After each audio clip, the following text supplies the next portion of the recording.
В этом году АвтоВАЗу исполняется 60 лет. 6 десятилетий. Срок, за который человек успевает прожить целую жизнь. Вырасти, построить карьеру, устать, пересмотреть взгляды. А вот крупнейший автозавод страны за это время так и не освоил одну базовую вещь современного автопрома – собственный турбированный двигатель. И это уже не шутка и не преувеличение. Это факт, который подтверждается действиями самого предприятия. Сегодня завод, у которого есть все – конвейеры, инженерные центры, тысячи сотрудников и огромные бюджеты – вынужден обращаться к китайским компаниям за разработкой ключевых узлов. По сути, юбиляр с богатой историей оказался в положении, когда без помощи извне не может решить фундаментальную задачу. И выглядит это примерно так. Большой солидный завод устраивает праздник, но в самый важный момент зовет кого-то со стороны сделать работу за него.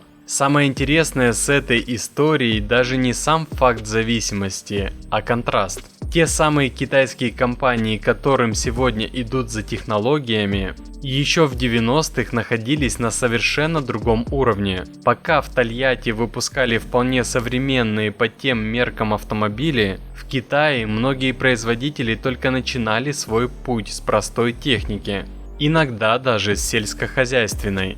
Если вернуться в конец 90-х, картина была предельно ясной. АвтоВАЗ уже не зрелый игрок с десятилетиями опыта, собственными моделями, узнаваемостью и рынком. А китайские бренды – это новички, которые только учатся, пробуют, ошибаются. Тогда разрыв казался огромным и практически непреодолимым. Но прошло меньше 3 десятилетий, и все перевернулось. Китайские автоконцерны не просто догнали, они вышли вперед. Они начали покупать известные мировые бренды, строить заводы по всему миру, создавать собственные платформы и двигатели. Их автомобили стали конкурировать не только в бюджетном сегменте, но и на уровне глобальных игроков.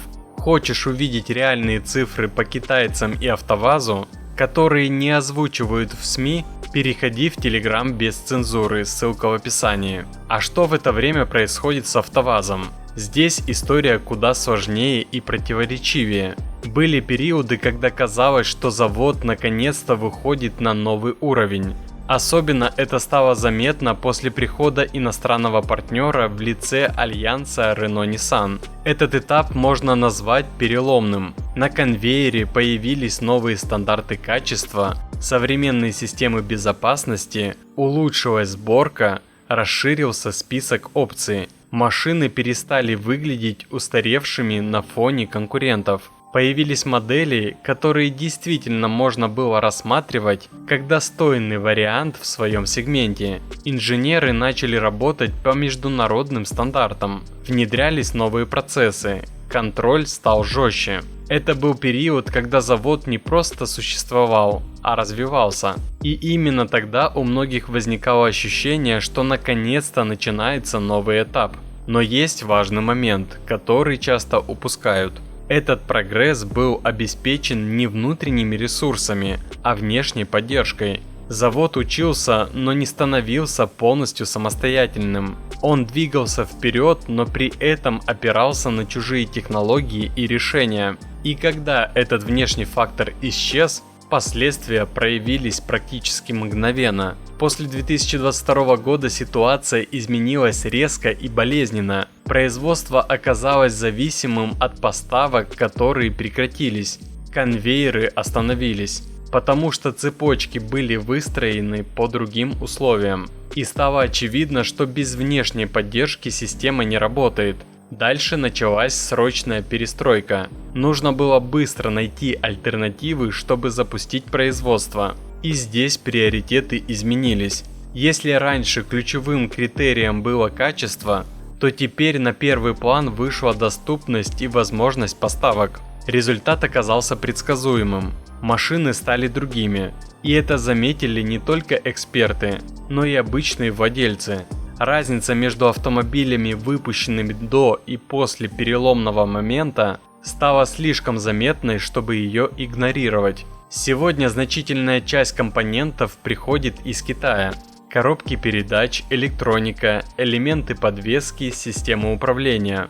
Все это в той или иной степени связано с внешними поставщиками. Даже если формально деталь считается локализованной, это не всегда означает, что она разработана и произведена внутри страны. В Телеграме показал, из каких именно китайских комплектующих сейчас собирают лады. Ссылка в описании. На этом фоне особенно интересны заявления о высокой степени локализации. Цифры звучат внушительно, но при попытке разобраться возникают слишком много вопросов. Разные источники дают разные оценки, и разрыв между ними слишком велик, чтобы его можно было списать на методику подсчета. И здесь возникает логичный вопрос. Если ключевые узлы закупаются, что именно создается внутри? Ответ частично становится понятен, если посмотреть на ситуацию с двигателями, потому что двигатель – это основа автомобиля. Это то, что определяет его характеристики поведения ресурс. И именно здесь появляется главная проблема. Новые разработки, которые подаются как прорыв, зачастую оказываются комбинацией уже существующих решений. Берут проверенные агрегаты, немного дорабатываются, адаптируются и выдаются за обновление. Формально изменения есть, но по сути это эволюция старого, а не создание нового. Для базовых моделей такой подход еще можно понять. Но когда речь заходит о будущем флагмане, требования становятся другими. Здесь уже нужна конкурентоспособность на фоне современных кроссоверов, где стандартом становятся турбированные моторы с более высокой мощностью и эффективностью. И вот здесь завод сталкивается с тем, что самостоятельно решить эту задачу он не может. Попытки договориться с китайскими производителями о готовых решениях не дали результата. Где-то последовал отказ, где-то не подошли технические параметры. В итоге пришлось идти по другому пути – заказывать разработку двигателя с нуля. Фактически речь идет о том, что ключевой элемент автомобиля создается не внутри компании, а за ее пределами. И это уже не просто вопрос кооперации, это показатель уровня технологической самостоятельности. На этом фоне особенно интересно выглядят масштабы финансирования.